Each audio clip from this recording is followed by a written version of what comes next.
কিছু কিছু ভালোবাসা বড়ই অদ্ভুত, যার ব্যাকরণগত কোনো ব্যাখ্যা হয় না। দুজন দুজনকেই জানে যে আমরা একে অপরকে ভালোবাসি, কিন্তু তারা একে অপরের কাছে না কখনো প্রমাণ করে, না কখনো স্বীকার করে। আর এই না বলার মধ্য দিয়েই তাদের মানসিকগত প্রেম চলতেই থাকে।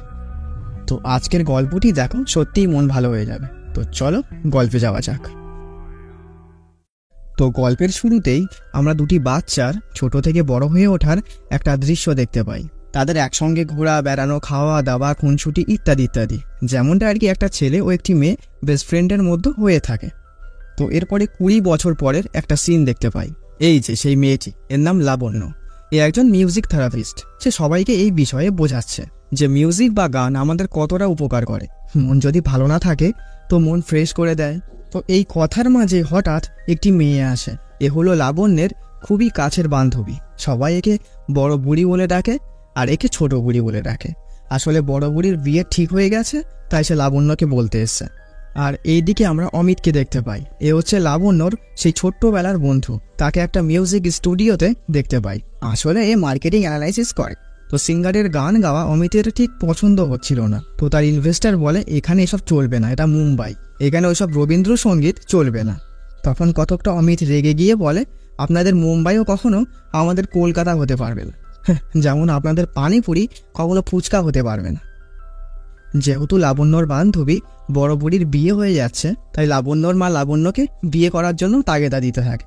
কিন্তু এখন লাবণ্যর বিয়ের প্রতি অত ইন্টারেস্ট নেই। তবে এখানে বলে রাখি, লাবণ্যর সঙ্গে লাবণ্যর বাবার বন্ধুত্বপরায়ণ সম্পর্ক, যে সবসময় লাবণ্যর সঙ্গই দেয়।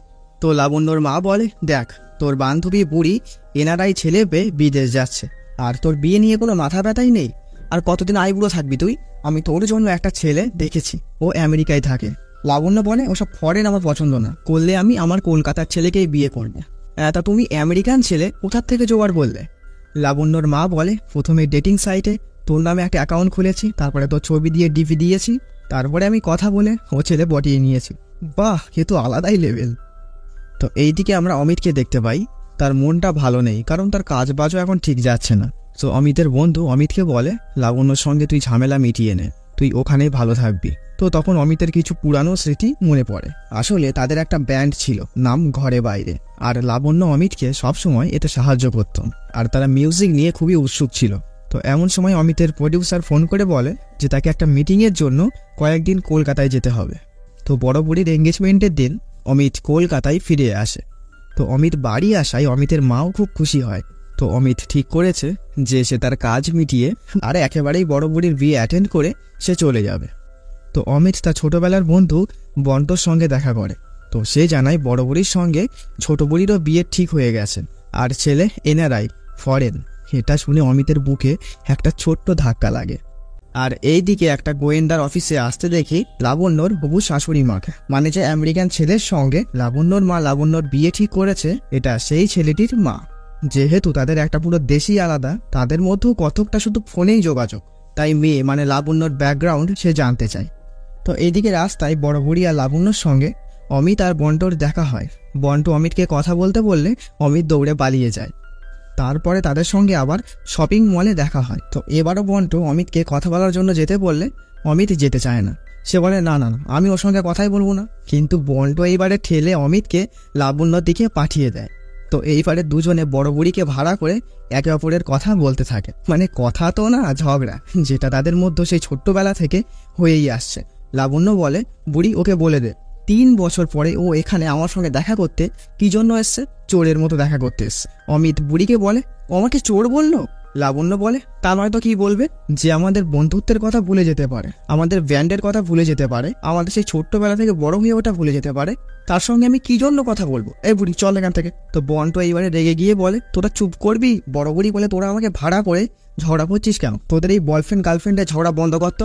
তো এরা দুজনাই বলে, কে কার বয়ফ্রেন্ড গার্লফ্রেন্ড, আমরা কেউ কারণ না, বলে দুজন দুই দিকে চলে যায়। তো এরপরে যখন এরা শপিং করছিল, তখন অমিত লাবণ্যকে উদ্দেশ্য করে তাকে টোন কেটে কেটে খ্যাপাতে থাকে। তো যখন এরা শপিং মল থেকে বেরোতে যাবে, তখন সিকিউরিটি গার্ড তাদেরকে ঘরে ডাকে এবং তাদের কাছ থেকে বহুত চুরির মাল পাওয়া যায়। মানে শপিং করতে করতে তারা ঝেপে দিয়েছে, আর সিসিটিভিতে ধরা পড়ে গেছে। তো লাবণ্যরা সব দোষ অমিতের ঘাড়ে চাপিয়ে দিয়ে তারা সেখান থেকে পালিয়ে যায়। তো রাত্রেবেলা অমিত আর বন্টু আর বড় বুড়ি আর লাবণ্য ফোনে কথা বলছিল। তো লাবণ্য বড় বুড়িকে বলছে যে দেখেছিস অমিত কিরকম ঢ্যাবনা আর মিথ্যাবাদী হয়ে গেছে। বড় বুড়ি বলে তো কি হয়েছে, তুই তার ওকে বিয়ে করতে যাচ্ছিস না? তবে যাই বলিস তোদের মধ্যকার কেমিস্ট্রি আমার খুব ভালো লাগে, যা খুনসুটি করিস সত্যি। লাবণ্য বলে চুপ কর তো। বড় বুড়ি বলে আচ্ছা তোদের মধ্যে আসলে কি নিয়ে ঝামেলা হয়েছিল রে? লাবণ্য বলে একদিন মেসেজ করে বলছে ও মুম্বাই চলে যাচ্ছে, তারপর থেকে আমি ফোন করলাম মেসেজ করলাম আর কোনো রেসপন্সই করিনিও। তা স্বাভাবিক রাগ হবে কিনা বল তুই। আর এইদিকে অমিত বন্টকে বলছে দেখেছিস এতদিন পরে দেখা হলো ওর ব্যবহারটা, আসলে একটা ফরেন মাল পটিয়েছে তো ঘ্যাম বেড়ে গেছে। আর ও কোথার থেকে এনারা এটা জুটলো বলতো, সেই আমেরিকার থেকে বিয়ে করতে কেন চলে আসছে। বন্টো বলে ওই যে ডলার আছে। অমিত বলে আমি কলকাতার বাঙালি, পয়সা না থাকতে পারে বুদ্ধি আছে। বন্টো বলে হ্যাঁ সেই বুদ্ধি কাজে লাগাও, একটা গোয়েন্দা লাগা। ওই ফরেন ছেলের বিষয়ে একটা নেগেটিভ কিছু জানতে পারলেই পুরো খেল খাতাম। তো কথা মতো অমিত পরের দিন একটা গোয়েন্দার কাছে যায়। এই গোয়েন্দা নিজেকে ব্যোমকেশের ছোট ভাই মনে করে। তো অমিত লাবণ্যর হবু বরের ছবিটা ওই গোয়েন্দাকে দিয়ে বলে এর পুরো নারী নক্ষত্র তার যে করে হোক বার করে এনে দিতে হবে। তো ব্যোমকেশের ছোট ভাই বলে হ্যাঁ হয়ে যাবে। আসলে এদের দুজনের প্রেমটা ঠিক কেমন সেটাই বলা মুশকিল। এরা যে একে অপরকে ভালোবাসে এটা তো একে অপরকে বলবেই না, আবার দুজন দুজনের সঙ্গে ঠান্ডা লড়াই করে যাবে। আর না কেউ কাউকে নিজে থেকে ধরবে বা ছাড়বে। তো বড় বুড়ির বিয়ের দিন সবাই সেখানে আছেন। তো অমিত লাবণ্যর বাবার সঙ্গে কথা বলছিল। আসলে লাবণ্যের বাবা অমিতকে খুব ভালোবাসে। তো তখনই সেখানে লাবণ্য এসে বলে কার সঙ্গে কথা বলছো বাবা, যে সবসময় লুকিয়ে পালিয়ে বেড়াচ্ছে। তো কিছুক্ষণ পরে অমিত এসে দেখে বন্টো তার বউয়ের থেকে লুকিয়ে বিয়ার খাচ্ছে। বন্টো বলে হ্যাঁ খাচ্ছি, তো তোর মতো তো না, একটা মেয়েকে সে ছোট্টবেলা থেকে আজও পর্যন্ত ভালোবাসার কথা বলতে পারলি। অমিত বলে হ্যাঁ এর মধ্যেই বলে দেবো। বন্টো বলে হ্যাঁ ওর ফুলসজ্জার পরের দিন গিয়ে বলিস, এই নে এই ক্যাডবেরিটা ধর, এটা দিয়ে ওকে বলবি, আজকেই বলবি। অমিত বলে আরে আমি বলবো, বললাম তো পরে বলবো। বন্টো বলে আজ যদি না বলিস তো তার বলতে হবে না। আর ঠিক সেই সময় সেখানে লাবণ্যও চলে আসে। তো এদের কনভারসেশন কতটা সে বুঝতে পারেনি। তো বন্টো সেখানে অমিতকে রেখে চলে যায়। তো লাবণ্য অমিতকে বলে তুই কি সত্যি বিয়েতে এসছিস, না তোর কাজ ছিল তাই কাজ গোছাতে এসছিস? অমিত বলে হ্যাঁ দুটোই, কারণ তোর মতো তার ঢবও মারি না আর না কিছু লুকাই। লাবণ্য বলে কেন, তোর থেকে আমি কি লুকিয়েছি? অমিত বলে কত কি আর বলবো, এই যে তুই বিয়ে করতে যাচ্ছিস এটা কি আমাকে তুই বলেছিস? লাবণ্য বলে বাহ এটারও খবর তাহলে পেয়ে গেছিস। হ্যাঁ ঠিকই শুনেছিস, আমিও ভাবছিলাম ছেলেটাকে একবার ট্রাই মেরে দেখি। অমিত বলে আরে ট্রাই মেরে মানে? লাবণ্য বলে সারাদিন বড় বুড়ির সঙ্গে ঘোরাঘুরি করে আমার অনেক কষ্ট হয়ে গেছে, আমি একটু ঘুমাচ্ছি, ডিস্টার্ব করবি না বলে সে গাড়ির মধ্যে গিয়ে শুয়ে পড়ে। আর এইদিকে অমিত বাইরে বলতে থাকে শোন কিছু কথা সোজাসুজি বলাই ভালো, আমি এখানে অ্যাকচুয়ালি এসছি তোর জন্য। দেখ আমি তোকে বহু দিন ধরে বহু বছর ধরে বলার চেষ্টা করেছি, কিন্তু আমি ওই লজ্জা পেতাম, ভয় পেতাম এই যে এসব বললে তুই না ধরে আমাকে মারিস। আর তুই তো জানিসই যে তোকে আমি ভালোবাসি, তাহলে তুইও কেন নাটক করিস? সবসময় তো ছেলেদেরকেই বলতে হবে এমনটা না, মেয়েরাও তো বলতে পারে। আর তুই তো আমাকে জানিস যে আমি এইরকম, তুইও তো। কিন্তু সে গিয়ে দেখে লাবণ্য অনেক আগেই ঘুমিয়ে পড়েছে। অমিত যদিও বা সাহস করে বলল, লাবণ্যর কানেই গেল না কথাগুলো। তো পরের দিন কথায় কথায় অমিতের মা অমিতকে বলে যে আমিও তো চাই লাবণ্যর মতো একটা মিষ্টি মেয়ে আমার ঘরের বৌমা হোক, আমিও নাতি নাতনির সঙ্গে একটু খেলা করি। অমিত বলে মা তুমি একটু বেশি ভেবে ফেলছো, আমি এখন বিয়ে টিয়ে করতে পারবো না, বলেছে সেখান থেকে চলে যায়। আর এইদিকে সেই ব্যোমকেশের ছোট ভাই লাবণ্যের হবু স্বামীর বিষয়ে ইনফরমেশন নিয়ে এসছে যে তোমার বান্ধবীর ফরেন স্বামীর নাম হচ্ছে সপ্তর্ষি বন্দ্যোপাধ্যায়, আমেরিকায় ভালোই কাজ করে আর টাকা পয়সা অনেক আছে। অমিত বলে এসব বাদ দিন, মানে কোনো কেচ্ছা নেই? ব্যোমকেশের ছোট ভাই বলে না কোনো প্রেম প্রীতি কেচ্ছা কিছুই নেই, আপনার বান্ধবী সত্যিই ভাগ্যবান। বাহ আমার কাছ থেকে টাকা নিয়ে আমার পিছনেই লাগছেন, যান ওই শম্ভুনা শ্যাম কে আছে ওর কাছ থেকে ডলারে টাকা নিন গিয়ে। তো অবশেষে শ্যাম সেই আমেরিকা থেকে লাবণ্যদের বাড়িতে দেখা করতে আসে। তো লাবণ্যর মা শ্যামের মায়ের কাছে লাবণ্যর নামে যত গুণকীর্তন গাওয়া যায় আর কি সব করতে থাকে। তো শ্যামের কথাবার্তা ও ব্যবহারের মধ্য দিয়ে কতটা ছাপড়ি ভাব যেন ভেসে আসছে। তো এইসব দেখে লাবণ্যর বাবা লাবণ্যকে বলে নে তোর একটা পেশেন্ট বাড়ল। আসলে লাবণ্যর বাবারও এই বিয়েতে কতকটা মত নেই, কারণ আগেই বলেছি লাবণ্যর সঙ্গে লাবণ্যর বাবার বন্ধুত্বপরায়ণ সম্পর্ক, তাই লাবণ্য একেবারে দেশান্তর হয়ে যাক সে সেটা চায় না। তো অমিত ব্যোমকেশের ছোট ভাইকে বলে দেখুন দাদা মেয়েরা তো ইমপ্রেসড হবেই, কারণ আমেরিকায় ফ্ল্যাট দেখছে ডলারে দেখছে, কিন্তু ওই ছেলের এখানে কি আছে? তো ব্যোমকেশের ছোট ভাই বলে হ্যাঁ এখানেও একটা ফ্ল্যাট করছে, তোমার মতো ভাঙাচোরা বাড়ি না, ফালতু, ও আপনার গার্লফ্রেন্ড হবে না, বাদ দিন। অমিত বলে, আরে গার্লফ্রেন্ড কে বলেছে, ও আমার বন্ধু।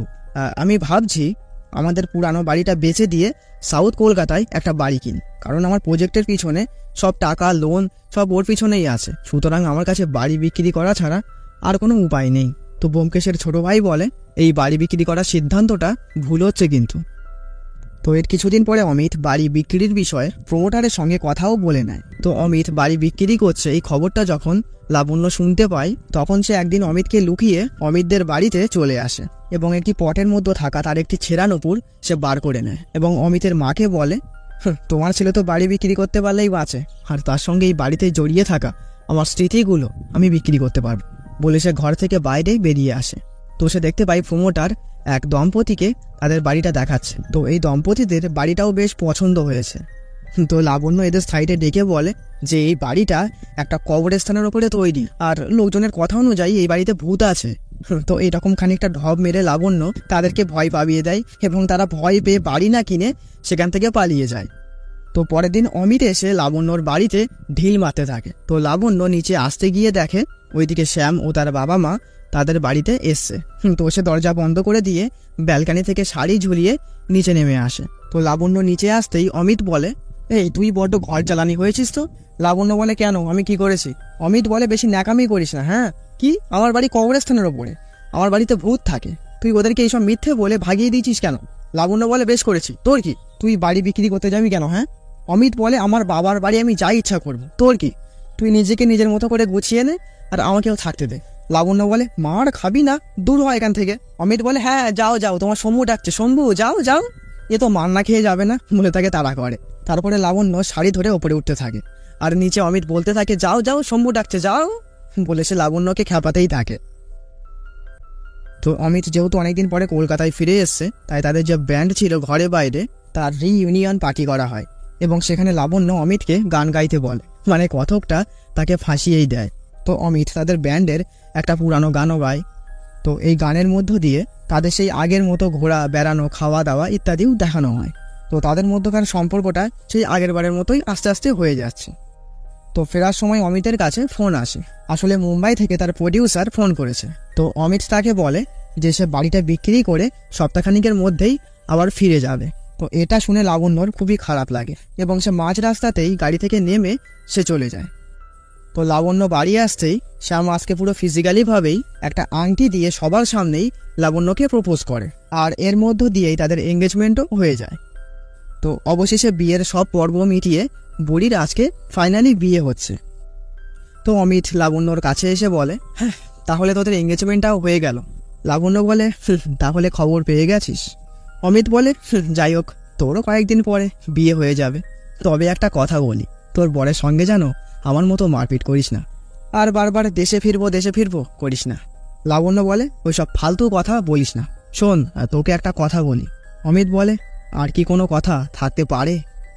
থাক তাহলে। তো অমিত বাড়ি এসে বাড়ি বিক্রির জন্য প্রমোটারের কাছে ফোন কর। তো প্রমোটার জানায় যে একটা কাস্টমার পাওয়া গেছে, তার বাড়িটা খুবই পছন্দ হয়েছে, আসল দামের তুলনায় সে একটু বেশি টাকা দিচ্ছে। অমিত বলে, ঠিক আছে, তাহলে ওই কাস্টমারটাকেই ফাইনাল করে ফেলো। আর এইদিকে শ্যামের বাবা মা লাবণ্যর হাতের রান্না খেতে চায়, কারণ লাবণ্যর মা আগেই লাবণ্যর নামে হাজারো গুণকীর্তন গেয়ে রেখেছে ওই জন্য। কিন্তু লাবণ্য তো রান্নায় লবডঙ্কা। তো সে এইবারে কি করবে, সে ছুটে অমিতের মায়ের কাছে চলে আসে এবং অমিতের মাকে বলে, প্লিজ কাকিমা আমাকে বাঁচাও, আমার হবু শাশুড়ি মা আমার হাতের রান্না খেতে চেয়েছে, এইবারে আমি কি করব, একটু প্লিজ রান্না করে দাও না। তো অমিতের মা রান্না করে দেয়। তো এরপরে যখন লাবণ্য খাবারটি টিফিন ক্যারি করে নিয়ে বেরিয়ে আসছে, এমন সময় একটি লোক এসে উপস্থিত। লোকটি আর কেউই নয়, শ্যামের মায়ের ঠিক করা সেই গোয়েন্দা। সে নিজেকে শ্যামের মায়ের এক্স বয়ফ্রেন্ড তথা বন্ধু হিসাবে পরিচয় দিয়ে লাবণ্যকে বলে, তুমি কি এখানে রান্না শিখতে এসেছো? লাবণ্য বলে, না না, এটা আমার ম্যাডাম হয়, আমি মাঝে মধ্যেই আসি, রান্না করে খাওয়াই, এই জন্য আসি। এমন সে কিছুটা ভুংচুং কথা বলে সিচুয়েশনটা কাটিয়ে লাবণ্য বেরিয়ে যায়। তো শ্যাম ও শ্যামের মাকে গোয়েন্দা এসে রিপোর্ট দেয় যে লাবণ্য খুবই ভালো মেয়ে, আপনারা নিশ্চিন্তে বিয়ের দিকে এগোতে পারেন। তো এইদিকে অমিত মন খারাপ করে আছে, কারণ লাবণ্যর তো এঙ্গেজমেন্টও হয়ে গেছে। তো বন্ট বলে, দোষটা তো তোর, যে কথাটা তোকে 4 বছর আগে বলার দরকার ছিল তুই আজও পর্যন্ত তা বলতে পারলি না। আর তোদের মধ্যেও কি এমন হয়েছিল রে যে কাউকে কিছু না বলে ফট করে মুম্বাই চলে গেলি? তো এইবারে অমিত বলতে থাকে আর সিন একটু ফ্ল্যাশব্যাকে যায়। সেই দিন লাবণ্যর জন্মদিন ছিল। তো অমিত কেক নিয়ে আর লাবণ্যর মাকে নিয়ে গঙ্গার ধারে লাবণ্যর সারপ্রাইজ পার্টির আয়োজন করা হয়েছে, সেখানে যাওয়ার জন্য আসে। তো লাবণ্যর মা অমিতকে বলে, তুমি আজকে লাবণ্যর জন্মদিনে যাবে না। হ্যাঁ আমি জানি তুমি না গেলে ও খুবই রাগ করবে, তবে তুমি ওর ভালো একটা বন্ধু হবার সুবাদে এটুকু না হয় করলে। অমিত বলে, কেন? আমি তো ব্যাপারটা বুঝলাম না। তো লাবণ্যর মা বলে, আজকে আমাদের একটা আত্মীয় ছেলে লাবণ্যর জন্মদিনের ওখানে যাবে, আর আমরা ভেবেছি যে ওর সঙ্গেই লাবণ্যর বিয়ে দেব। এইবারে তুমিও যদি ওখানে যাও, লাবণ্য তো তোমার সঙ্গে জোকের মতো লেগেই থাকবে, সুতরাং বিয়েটা ভেস্তে যাবে, বুঝতেই পারছো। হ্যাঁ সে তুমি বাউন্ডুলে হয়ে বেড়াও, সেটা তোমার ব্যাপার, কিন্তু আমি চাই যে লাবণ্য তোমার থেকে বেটার কাউকে পাক। তো এইসব শুনে অমিতের খুবই কষ্ট হয়। সে লাবণ্যের জন্মদিনে আসতে পারবে না বলে মেসেজ করে সে মুম্বাই চলে আসে, এবং তারপর থেকে লাবণ্যর সঙ্গে সে কোনো আর যোগাযোগ রাখেনি, এবং তারপর থেকে তাদের মধ্যে দূরত্ব হয়ে যায়। তো অমিতের মা অমিতকে বলে যে এত পয়সা খরচ করে ফ্ল্যাট নেওয়ার দরকার নেই, যে বাড়িতে আছি থাকি না, আমার লিফটে ওঠা নামা করার দরকার নেই, আমার হাঁটু এখনো শক্ত আছে। আর সে ঘর পৌঁছাতে গিয়ে একটা ক্যাসেট পায়, এটা আসলে অমিতদের ব্যান্ডের ক্যাসেট। তো সে সেটা অমিতকে দিয়ে বলে, এতে তো লাবণ্যর নাম লেখা আছে, দেখ কি করবি। তো অমিত ক্যাসেটে লাবণ্যর কী কী গান ভালো লাগতে পারে তা একটা অনুমান করে ওই সিডিতে গান ভরে দেয়, এবং সে সেটা লাবণ্যর মায়ের কাছে দিতে আসে। আর তখনই সেখানে শ্যাম চলে আসে। তো এখানে শ্যাম আর অমিত দুজন দুজনের সঙ্গে পরিচিত হয়ে নেয়। তো কথার মাঝে লাবণ্যর মা বলে, অমিত আসলে লাবণ্যর ওই পাড়াতো তো ভাই হয়। অমিত বলে, ভাই। শ্যাম বলে, ও আচ্ছা, তুমি তো লাবণ্যর ভাই, তুমি তো কলকাতায় সবই চেনো, তাহলে আমাকে একটু গ্যারেজে নিয়ে চলো তো, আসলে লাবণ্যদের গ্যারেজে আর কি। তো লাবণ্যর মা এতে বাধা দিলেও শ্যাম কতকটা জোর করেই অমিতকে নিয়ে গ্যারেজে আসে। তো লাবণ্য এখানে অমিতকে দেখে বলে, তুই এখানে? অমিত বলে, তোর বরকে এখানে ছাড়তে এলাম। আর আচমকা সেখানে লাবণ্যর মা দৌড়ে আসে, আর কোথাও কিছু না, অমিত ভাই, ভাই লাবণ্যের ভাই। শ্যাম জানে। তো লাবণ্যর মায়ের এমন কথা বলায় সবাই তো অবাক। লাবণ্য বলে, মা এবার তুমি থামো, আর কত মিথ্যে বলবে। শ্যাম বলে, আই এম ভেরি কনফিউজড, ব্যাপারটা তুমি বুঝতেই পারছি না কি হচ্ছে। লাবণ্য বলে, অমিত আমার ভাই নয়, ও আমার বন্ধু, আর সেই দিন রান্নাটা আমি করিনি, আর তোমার সঙ্গে ডেটিং অ্যাপে চ্যাট আমি করিনি, আমার মা করেছিল, কারণ তোমার সঙ্গে আমার বিয়েটা কোনো প্রকারে ভেঙে যাক আমার মা চায়নি। শ্যাম তো আই অ্যাম দ্য অবাক। সে বলে, আমাকে এতটা মিথ্যে বলার কোনো প্রয়োজন ছিল না, এবং সে সেখান থেকে রাগ করে চলে যায়। তো এরপরে অমিত অনেক লোকের কাছে যায় তার প্রজেক্ট নিয়ে কথা বলতে, কিন্তু কেউই তার প্রজেক্টে টাকা লাগাতে চায় না। আর ওইদিকে প্রমোটার অমিতের কাছে ফোন করে বলে যে পার্টি বাড়ি কিনবে বলেছিল, তারাও ডেট পিছিয়ে দিয়েছে, তারা এই বাড়ি কেনার বিষয়ে পরে কথা বলবে। তো এরপরে অমিত বলে যে এইবারে আমাকে মুম্বাই চলে যেতেই হবে, তাছাড়া আর কোনো উপায় নেই। তো এরপরে অমিত বাড়ি এসে পেঁয়াজ কাটতে থাকে আর তার সঙ্গে কাঁদতে থাকে। তো অমিতের মা অমিতকে বুঝতে পারে, এবং সে এখানে একটা খুব ভালো কথা বলে যে ঈশ্বরের একটা নির্দিষ্ট প্ল্যান থাকে, সেটা আমরা সব সময় বুঝতে পারি না, আর বুঝতে যদি পারতাম তাহলে তো আমরা মানুষই হতাম না। অমিত বলে, আর প্ল্যান সবকিছুই ঘেটে ঘ হয়ে গেছে। তো হঠাৎ বন্টু ফোন করে আর বলে, আমার বউ তোকে কিছু বলতে চায়। তো অমিত তো চমকে যায়। তো সে বন্টুদের বাড়িতে আসে। অমিত তো ভয়ে ভয়ে আছে যে কি নাকি জিজ্ঞাসা করে। তো যখন বন্টুর স্ত্রী বলে যে তোমার প্রজেক্টের ব্যাপারে একটু কথা বলতাম, তখন অমিতের বুকে জল আসে। সে বলে, হ্যাঁ আমার প্রজেক্টের ইনভেস্টার পাওয়া যাচ্ছে না, এটাই প্রবলেম। দেখো আমি বন্টুর কাছ থেকে তোমার ব্যাপারে সব শুনেছি, আমিও তোমার সঙ্গে ব্যবসায় নামতে চাই। অমিত বলে, কিন্তু প্রায় 25 লাখ টাকা লাগবে। বন্টুর স্ত্রী বলে, আমি 30 লাখ দেব, শুধু একটাই শর্ত, তুমি বন্টুকে সঙ্গে নিও। অমিত বলে, আমি তো ভেবেই রেখেছিলাম বন্টুকে আমার বিজনেস পার্টনার করব। তো অবশেষে অমিতের একটা হিল্লে হয়ে গেল। তো এরপরে বন্টু অমিতকে ধরে লাবণ্যকে প্রপোজ করাতে নিয়ে আসে। তো অমিত যখন সিঁড়ি দিয়ে উঠতে যাবে এমন সময় সে ওপর থেকে শ্যামের কথাবার্তা শুনতে পায়। সে লাবণ্যকে বলছে যে যা হবার হয়ে গেছে, চলো আমরা আবার নতুন করে শুরু করি। তো লাবণ্যও এতে সম্মতি জানায়। তো অমিত সিঁড়ি থেকেই ফিরে চলে যায়। তো এরপরে লাবণ্য, শ্যাম ও তার বন্ধু বান্ধবীদের সঙ্গে কলকাতার নানা জায়গা ঘুরতে বেড়াতে থাকে। তো অমিতের বন্ধু বলে যে নিচে দেখলাম একটা বাংলা গানের পাব খুলেছে। লাবণ্য বলে, কলকাতায় আবার বাংলা গানের পাব কবে খুললো? ওই পাবের নাম কি? তো শ্যামের বন্ধু বলে, ওই তো ঘরে অ্যান্ড বাইরে।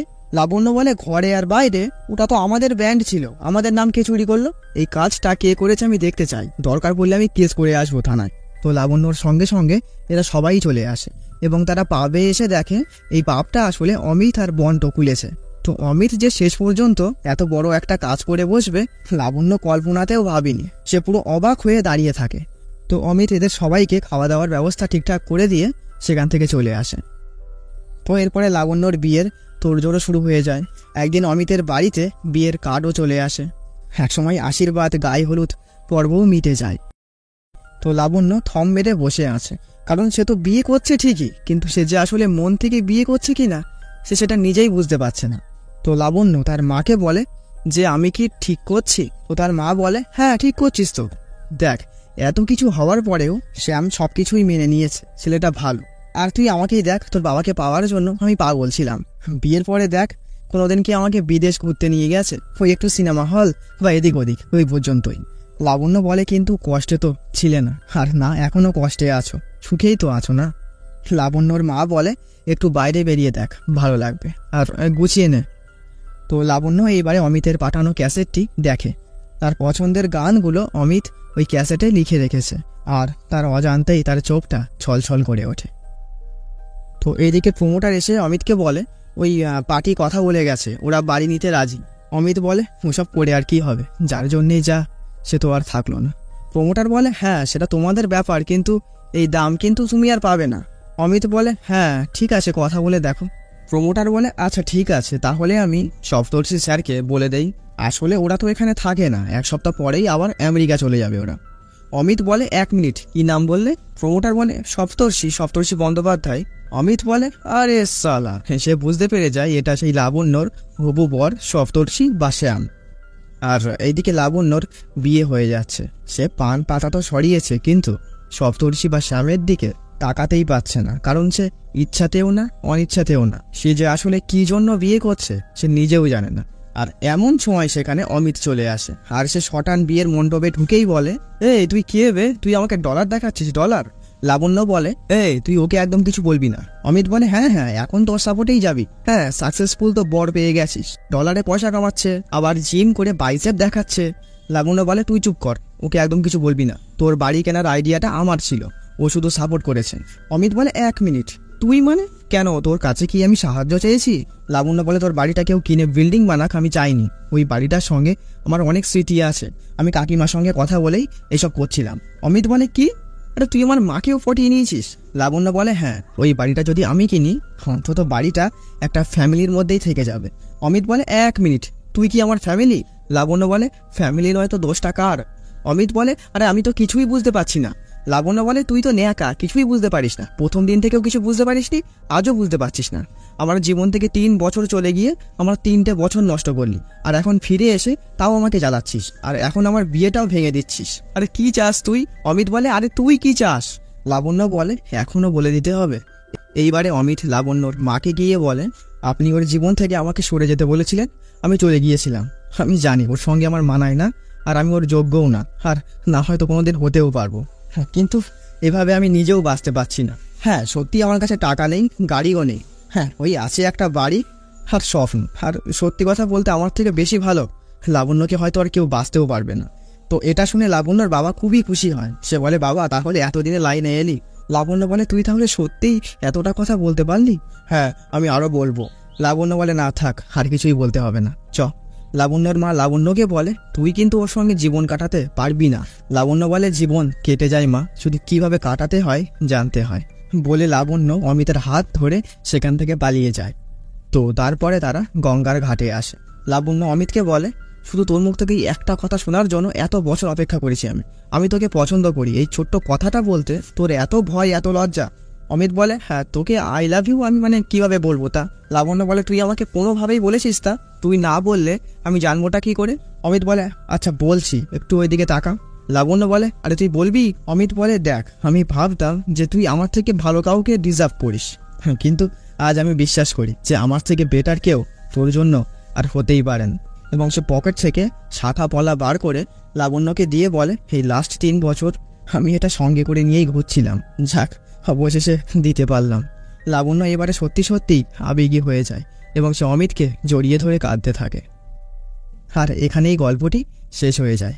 তো তোমাদের গল্পটি কেমন লাগলো অবশ্যই জানিও। তো আজকের মতো টাটা।